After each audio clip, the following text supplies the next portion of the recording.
And if we are called to be Christians, Christ-like, followers of Christ, and Jesus Christ was God on earth, then he was love. So if we're called to follow him, then we're walking in love. It's the manner we should encounter people. Because guess what? If you're not loved, if you think about this from a perspective of a child, if you were raised in a home where you are not loved, you are not valued, and you get around somebody, a friend, when you were a kid and you got invited over to their house, and suddenly you walk in and the atmosphere is drastically different, and instantly you see the other kid and their family and you feel, wow, that kid's loved, and you begin to see in your heart, man, I wish I had that at home.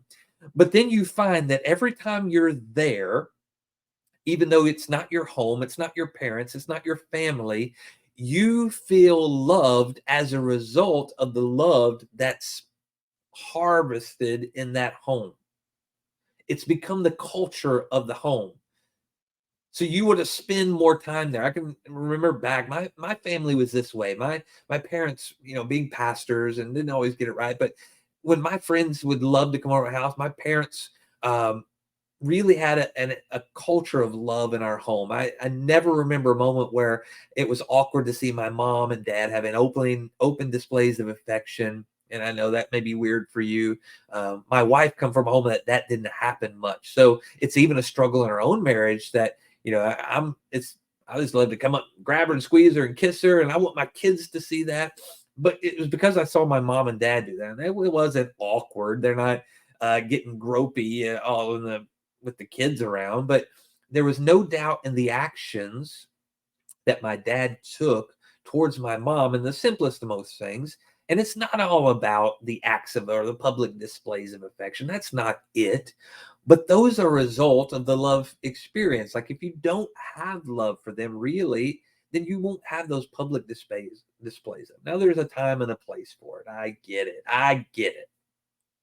But I want to get back to the title of this, and it comes from a song. If you're not an 80s rock person, then you won't know where I'm coming from this, but that's kind of the way my mind goes. When I begin to think about things, and 80s rock's lyrics are usually where my head dwells, and there's sermons that I've got up and preached, and I think I sang "Every Rose Has a Thorn" by Poison one day to demonstrate that even the most beautifulest things have thorns if we're not careful with them. And love can be that thing. But the song I want to give to you today is Foreigner. I want to know what love is, and I want you to show me. That's how the lyrics go. And there's something I do quite often to challenge people, especially marriages, people who are struggling in their marriage or feel unseen or unheard or unvalued amongst each other. But if I ask them, I guarantee most times they say these three words all the time. It's commonplace. I love you. Like, think about the amount of times you say I love you if you're married to your spouse each day. And when they leave in the mornings, or you leave in the morning, when they come back home, when before you go to bed, it becomes just a frequent statement. And there's certain times in the day that it's almost not even expected; it's just required. I can remember I left early for work one morning, and I didn't want to wake Morgan up. And when she finally woke up, she's like, why didn't you wake me up and kiss me and tell me you love me? I'm like, I didn't want to disturb you. And she said, that's more important than disturbing me. Now, I know when I woke her up, if I would have woke her up, there would have been ooh. But in that moment, she needed to hear those words. So back to challenging people and mindsets. Like in a marriage, you say, I love you all the time, but something has occurred and you don't feel loved.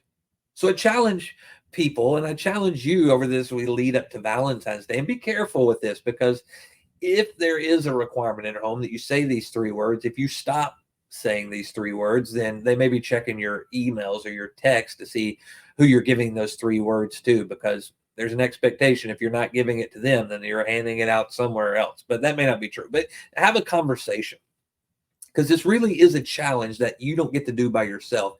It is a conversation between the two of you. And it starts with a question.